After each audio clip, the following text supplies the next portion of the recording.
what more kung pati sa schools ay mas ipinopromote natin itong mga ganito. Diba? Bukod dyan, Mayora, meron ba tayong, bukod sa mga programa niyo po mismo, meron ba tayong mga gustong ayusin talaga sa Maynila? Actually, sa Maynila, ang kulang po talaga ay trabaho at livelihood program. Isa po dyan na yung paglalagay ng mga angkop na pangkabuhayan sa bawat barangay. So kung ano po yung specialization ng isang barangay na gusto nilang maipromote, ay yun po ang ibigay natin pangkabuhayan. Kasi iba-iba naman po yung talento ng bawat Manileño. So kung ano po yung naaangkop sa kanyang barangay. Doon na lang sila. Doon po natin tutukan.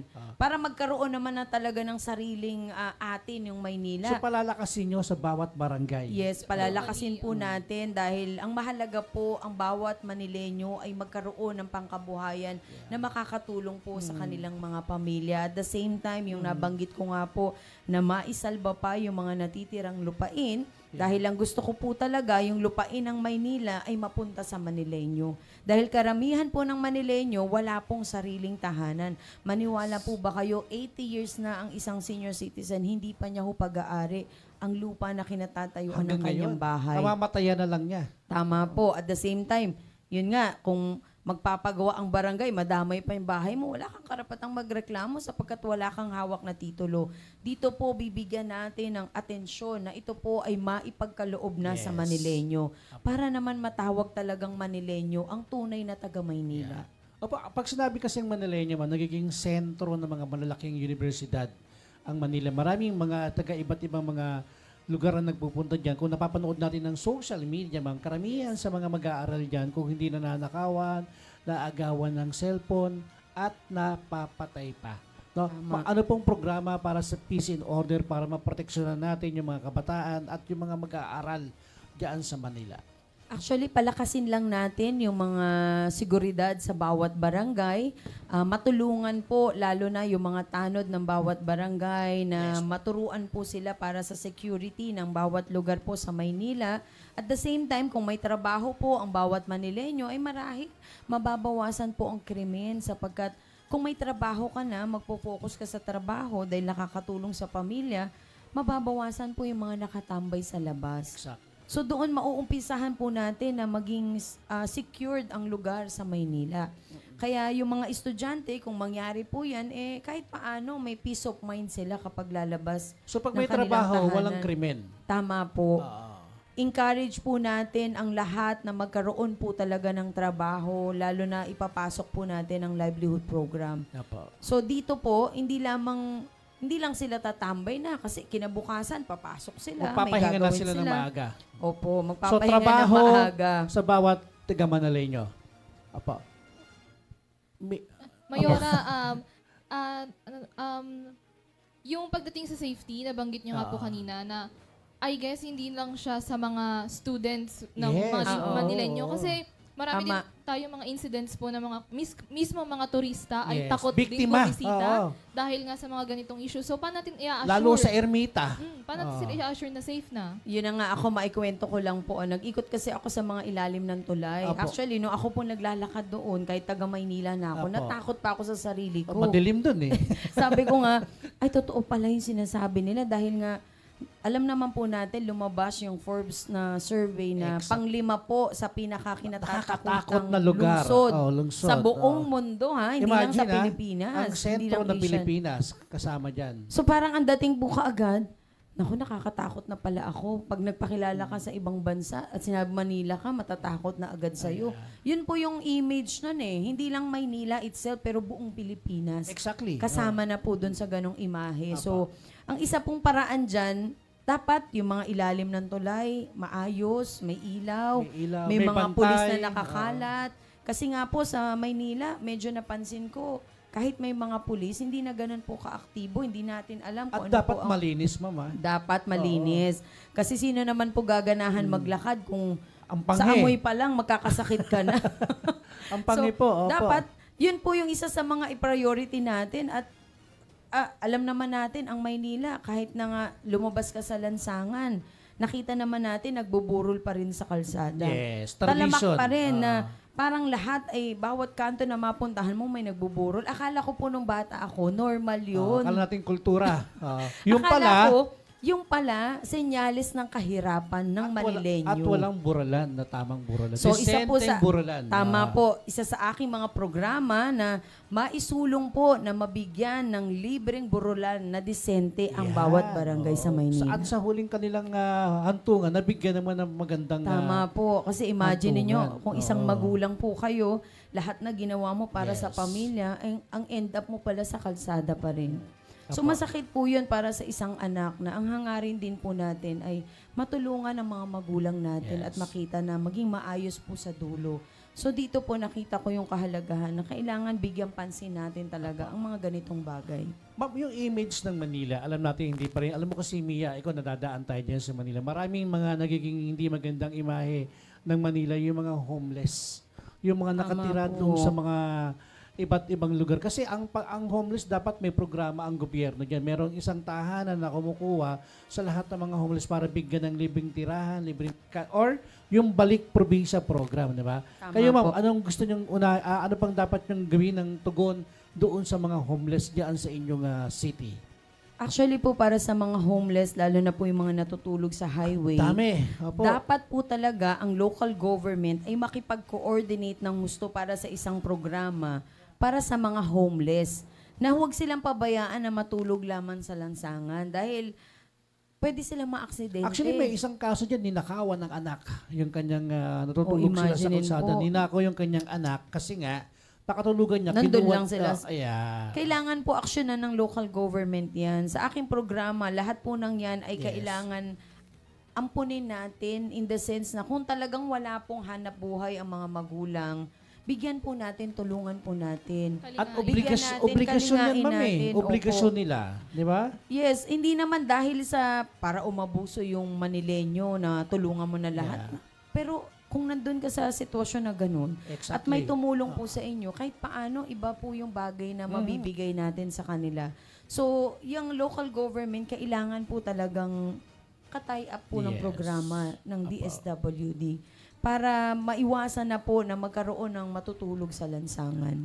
Pag napapalapit ang Mia, itong November na to, November hanggang December na yan, alam natin na puntahan ng mga Pilipino, ang Divisoria, ang yung mga lugar na yan kung saan nandiyan namimili, mamo. At alam naman natin na naging isang problema ng yung mga vendors diyan, ma'am, no? Although makatao pa rin naman din tayo, pero siyempre dapat talaga may isang malinaw na programa na dapat may pwedeng puntahan na maayos yung mga Pilipino pagdating dyan sa usapin ng mga vendors natin sa TV. Anong magandang programa pag kayo na po ang naupo dyan, ma'am? Actually, sa ating mga vendors, napakahalaga ng mga vendors, lalo na nung panahon ng Opo. pandemic, Oo. na hindi ka na lalayo sa iyong lugar. Meron ng vendors dito na Aayusin magtitinda, lang bibili eh. ka na. Oo. Ang kailangan lamang po ay bigyan sila ng maayos na lugar. Kailangan bigyan sila ng maayos na pwesto. Yung Ganon parang sa din po. Tutuban, di ba? Maayos Yes, dyan opo. eh. Kailangan maayos lamang yung hindi mo ipupwesto sa huhulihin sila. Kasi Yes. wala na rin pong kikitain eh. Dahil kadalasan po ng mga vendors natin, nangungutang lang talaga yan sa 5-6. Yes Na po. kung saan, ang kailangan nila on a daily basis, kikita po sila para mabawi yung puhunan. So, lalagyan po natin sila ng maayos na lugar na sila po ay makakapagtinda ng maayos. At may permit. Yes, Oo, para opo. hindi sila masabing vendors, di ba? Yes, na hindi lang sila nakakalat or kung Yes. saan mo lang mailagay. Opo. So, ipwesto natin sila kung saan meron talagang lugar na pwede sila makapagtinda Aayusin ng lang maayos. na. Aayusin po. Seasonal lang naman yan, ma'am eh. Tuwing November to December lang naman yan. Kasi takbuhan talaga ng mga ng mga Pilipino yung Divisoria. Oo, tama Murang po. bilihin at dyan din yung kalakaran at baksakan ng mga paninda dyan sa Pero, Divisoria. Yun nga po. Pero ang Pero tanong private ko, na ata yan, ano ma'am?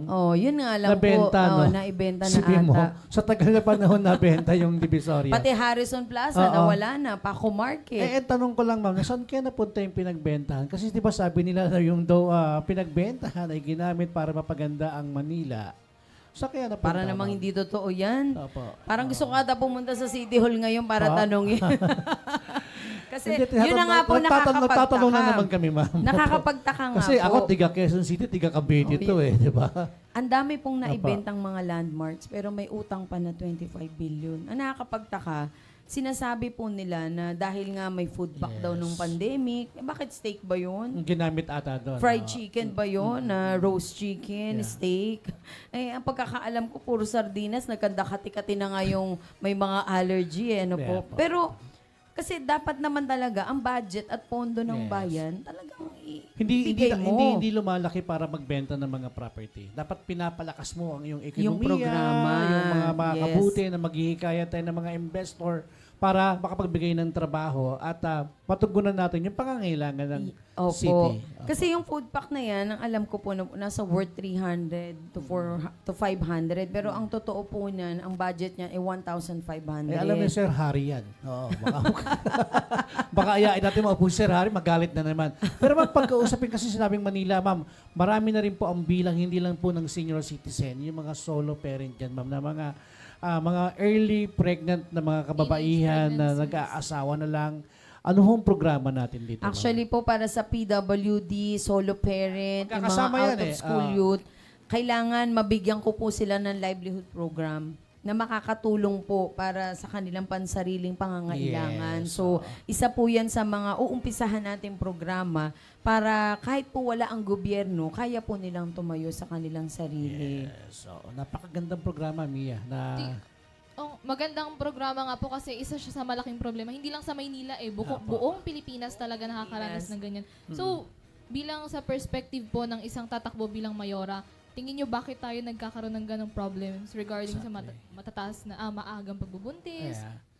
Dahilan din yun kung bakit tumataas yung kahirapan kasi ano kang mali? Sa tingin ko, kulang sa guidance po ang mga bata ngayon. Yung moral values talaga dapat maituro po, magabayan ng mga magulang. Kaso, busy yung mga magulang maghanap buhay, walang oras sa mga anak. Dahil bakit po? Sabi nga ng ating konsehal kanina ni Harry Wegas, di ba, walang trabaho. So, ang magulang, magtatrabaho pa sa Cavite, luluwas pa kung saang probinsya, and di pag uwi sa bahay, pagod na, wala na pong oras na malaman ano po ba ang naging sitwasyon ng anak sa bahay. So, kung meron po tayong programa at talagang livelihood program, trabaho program, kahit paano, malapit lang po sa kanilang anak, madali po silang attend sa kung ano man pong pangangailangan ng nagagabayan kanilang natin. Nagagabayan ng tama. Hindi na kailangan lumayo. Yes, tama po. Ironic nga naman po kasi dati, yung mga taga-probinsya yung lumuluwas sa Maynila para maghanap ng trabaho. Ngayon baliktad na. Kailangan pupunta ka ng probinsya para magkaroon ng trabaho kasi sobrang puno na dito. So, ang kailangan talaga nating punan ay kakulangan ng trabaho and pag-aayos talaga sa gobyerno. Tama. Actually, yung Maynila parang naiwan na lang yung pangalan, pero wala na po yung essence ng pagiging Manileño. Ma'am, yung pagiging superhero, kung kayo po ay magiging superhero ngayon, ano ang una mong aayusin sa Manila? Napakarami, pero ang isa sa aking aayusin. Isa lang muna, ma'am. Kung ako po talaga magiging superhero. Paglapag po, ito, ayos na kagad. Na meron akong magic. Yes po. Na meron akong superpower. Aalisin ko sila dyan. Okay. Para makapasok yung mga bago. Okay, ma'am. Speaking of aalisin mo sila dyan, ma'am, bibigyan ka namin ng pagkain. Hindi naman po tayo, dito po sa programang propaganda, ang pinag-uusapan po natin dito, yung mga programa, katulad ng mga pinabanggit mo. No? At siyempre, dito ho sa programa natin, kailangan din natin tanungin, ma'am, kung sabi mo nga, pag naging superhero ka, aalisin mo yung mga taon dyan, ma'am, no? Ma'am, at doon sa mga nagbabalik, ma'am, na si Isko Moreno, ano pong gusto niyo sabihin sa kanya? Mag-artista ka na lang sa Hollywood. Baka sumikat ka pa lalo. Pero, yung katulad niya po mong tumatakbo din na isang congressman ng, anong party list ba si, Sam Berzosa? Tutok to will. Ano pong gusto niya sabihin sa kanya, ma'am? Magnegosyo na lang siya. Hindi niya kaya ang Maynila. At ano pong gustong sabihin ng isang super maratabundong sa mga taga Manila? Go ahead po, ma'am. Alam po ninyo, mga kababayan kong Manileño, ito po ay panahon ninyo. Hindi ko po panahon, hindi po panahon ng aking mga konsehal. Panahon na po para tutukan natin ang Maynila na magkaroon talaga ng tunay na pagbabago. Kung ako lang po ang masusunod, kayo po ang uupo sa City Hall, hindi po ako. Dahil gusto ko maranasan nyo ang tunay na kaunlaran at tunay na programa na maibibigay po namin sa inyo.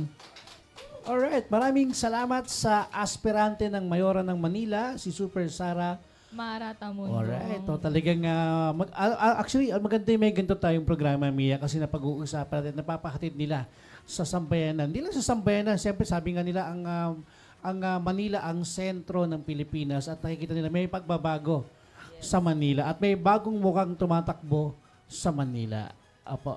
Tama po. Apo. May tanong pa sana ako, kaya wala na tayong oras, di ba, Mia? Kasi superhero ng masang Pilipino, may naging masa kasi ang Pilipino, itong si dating Pangulong Erap Estrada, no? Pwede bang hihabol, anong iniba mo sa superhero ng masang Pilipino doon sa masang dating isa? Kasi po si ex-President Erap artista. Ako po artista lang sa taong bayan. Dahil bumababa po ako at niyayakap ko po ang Manileño talaga sa laylayan. Walang kunyarian. Wala pong kunyarian. Kung ano pong kinakain ko, kinakain nila, kakainin ko rin po.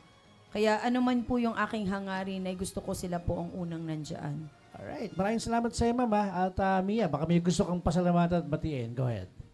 Unang-una, maraming salamat sa oportunidad sa Your TV Philippines na makaupo dito sa Propaganda Halalan 2025 at makausap ang mga aspirants natin sa Halalan 2025 bilang isa rin akong botante. So, makakatulong talaga ang mga gantong bagay. Kahit hindi ako dito sa Maynila boboto. So, maraming salamat din sa ating mga manonood ngayong araw at kay Super Mara Tamundong na tatakbong mayor ng Maynila. Alright, maraming salamat sa iyo, Mia Layagad, at importante po sa programang propaganda na malaman po natin at malaman ng bawat Pilipino ano nga ba ang kanilang propaganda na dapat na tamasain ng bawat Pilipino pag sila po ay nakaupo na sa kanilang mga posisyon. Sapagkat sabi nga ng mga ilan, sawang-sawa na sila doon sa plataforma at hindi propaganda. At ang sambayan ng Pilipino ang laging umaasa doon sa mga pangakong laging napapako. At sana sa mga uupo na mayor, susunod na mayor ng Manila, sana ho ay bigyan ho natin ng tugon ang mga pangangailangan, lalong-lalo na po ang dangal ng Manila. Medyo matagal na ho na wala ang Manila at nakakalungkot isipin, yan po ang naging sentro ng pasyalan at sentro po ng mukha ng Pilipinas. Mukhang nagiging iba na ho ang nagiging tingin ng ibang Pilipino sa sentro ng Pilipinas. Yan po yung pangunahin na nagiging mataas ang krimen, pataas ang kagutuman, maraming mga homeless, marami pong mga mag-aaral na ginagamit ng mga eskwelahan para masabi lang meron silang programa pang edukasyon. So, ang programang propaganda ay nagtatanong po lamang sa bawat aspirante. Maraming salamat po sa mga nakiisa sa programang propaganda. Ako po si Dr. Danny Mangas. Paalam!